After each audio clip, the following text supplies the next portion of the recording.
nagbi-billiards ka, di ba, nagkaroon ka na ng investment, naipon mo na 12,000, hindi ka ba natakot na isugal yung 12,000 sa bilyaran? Actually, hindi. Kasi 1 year ko inipon yun eh. So, Oo, syempre 1 year mo yung pinaghirapan at oo, tinipid. kaya talaga nung nakuha ko, wala talaga akong kahit konting kaba. Kasi alam kong tama yung ginagawa ko. So, yung naipon ko yung 12,000 na yun, nakabili nga ako ng billiard table. Yun dun din naman nag-start yung pagbabuy and sell ko ng billiard table. So, Paano naman nagsimula ang buy and sell? nag-start yun, parang summer break nun. Yung mother ko, nagpa-repaint ng bahay. And then yung billiard table na pinapalaruan ko, pinasabay ko. Baka sabi ko, kuya, baka pwedeng pasabay din i-repaint yung billiard table. And then, after na mapinturahan, gumanda siya. Doon na pumasok yung idea na, may potential itong billiard table na to. Pwede ko pang mabenta to ng mas mahal. So, dati, binili ko siya ng 12,000, nabenta ko siya ng doble. Wow. Pero yung pera mo. kumita pa ako doon, ha? Nagamit ko na yung billiard table, tapos nabenta ko pa ng doble. So, ginawa ko doon sa doble na, ginawa ko doon sa 24,000, bumili ulit ako ng 2 billiard table na second hand.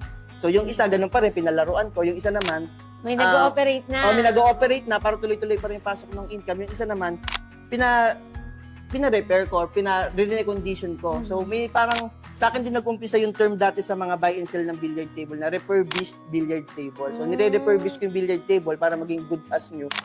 Parang doon, kasi isa din dun sa mga sa mga natutunan ko na nung time na nag-aaral ako sa business na buy low, sell high. So, na-apply ko siya doon. So, lahat kasi na natututunan ko sa business na mga basic, ina-apply ko naman doon sa billiard business ko. Ibig sabihin, Sir Carl, yung journey mo sa billiards, wala talagang hiningi ka sa parents mo.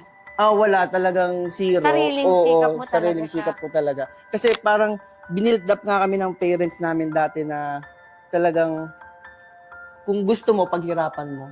So, hindi naman kasi kami mayaman dati, pero hindi din naman kami mahirap.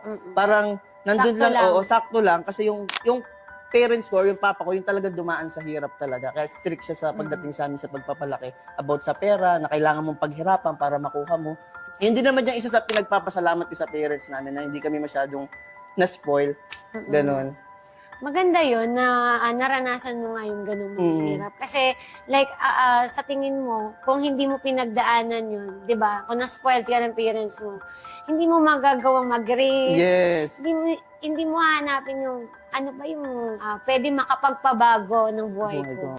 Parang, ang nangyari kasi nun, yung peer ko, yun din yung naging fuel ko para gawin or mahanap kung ano yung path para talaga sa akin. Bali, kahit ang course ko about sa cruise line kasi, so sa cruise ship dapat mag-work, mag-ganon. Parang hindi ko makita na kaya ko ba pumasa dito sa interview, kailangan magaling ka dito.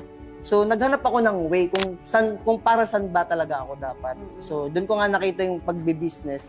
And iba ang laro dito sa pagbi-business. Alam niyo na, Miss Joyce, di ba? Iba ang paglalaro dito. Hindi katulad ng normal na trabaho, na pagiging empleyado. Dito, kahit wala kang skill sa math, sa accounting, pwede ka mag-hire para gawin para sa'yo yun. So, dito mo talaga mapapakita kung sino ka talaga. So, yun. And ang maganda lang sa'yo is andun pa rin yung nag-aaral ka. Yes. Pero ibang path. Ibang path, yes. Oo, kasi yun nga, yung nakasanayan natin na mag-aral ka para magtrabaho. Pero ito, mag-aaral ka para sa gusto mo mangyari sa buhay mo na pwedeng makapag-change ng life mo. Yes. And isa din pala sa naging eye-opener ko nung college ako. Yung prof ko nung college na si Sir Dennis, siya yung nag-open sa akin about sa business. So, doon ko na-discover yung sarili ko na hindi lang pala talaga ako interesado sa mga ganitong subjects. Kasi every time na nag-i-speak up siya, doon ako nagpe-pay attention. Kasi ang dinidiscuss niya, hindi kasama sa curriculum. So kahit ang subject niya parang basic safety, ang laging kinukwento niya about sa business. And napansin ko, parang ako lang yung nagpo-focus sa mga topic niya, sa mga kwento niya. So doon din pala nag-start. Yes. Nagkaroon ka ng interest. Nag-interest sa mga businessman talaga, ganon. So yun, Sir Carl, di ba kanina nakwento mo na meron kang isang bilyaran, tapos pinaayos mo siya. Yes. Nagtuloy-tuloy yung buy and sell business mo Yes, habang may nag-ooperate ka. Yes, so nadoble yung income ko noon. Napilitan ako matutunan magbenta, makipag-usap sa tao kahit sobrang kabado na ako. at sumarap sa mga responsibilidad dahil ang pagbebenta, meron niyang mga back jobs, Yes. may mga errors yan. Mm-mm. So, paano mo haharapin yung client mo kapag ka nagre-reklamo na? So, marami talaga akong skills na natutunan sa pagbe-business talaga. Mm-mm. So, doon lang din lumabas yung mga bagay na hindi ko akalain na kaya ko gawin, pero Mm-mm. nagawa ko pala. Tsaka yung rejections Ay. pag nagbebenta, di Yes. ba? So, doon ka matututo. Kasi once na nare-reject ka at nagpe-fail ka, doon ka matututo. Yes. And dahil na-reject ka, babawi ka. Babawi ka. Tama ba? Yes. Pag, ay, hindi ko yan kukunin. Parang nandun yung manggigigil ka. Actually, ilang beses na rin sa business, habang tinatahak ko ngayon buy and sell, parang ilang beses na ako pwede dapat tumigil. Kung siguro normal na tao or hindi sanay sa hirap, talagang titigilan na niya. Pero ako talagang pinili ko ituloy kahit minsan lugi na or parang wala nang kinikita, pinipilit ko pa rin ituloy.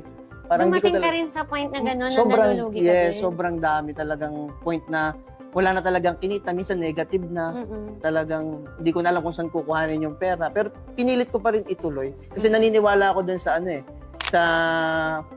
sa tinahak ko na path. Kasi hindi Yes. naman sa akin ibibigay yan kung hindi ko kaya, di ba? Mm-mm. Parang gano'n. Yes. And ang maganda sa'yo, andun yung talagang paniniwala mo sa negosyo na pinasok mo.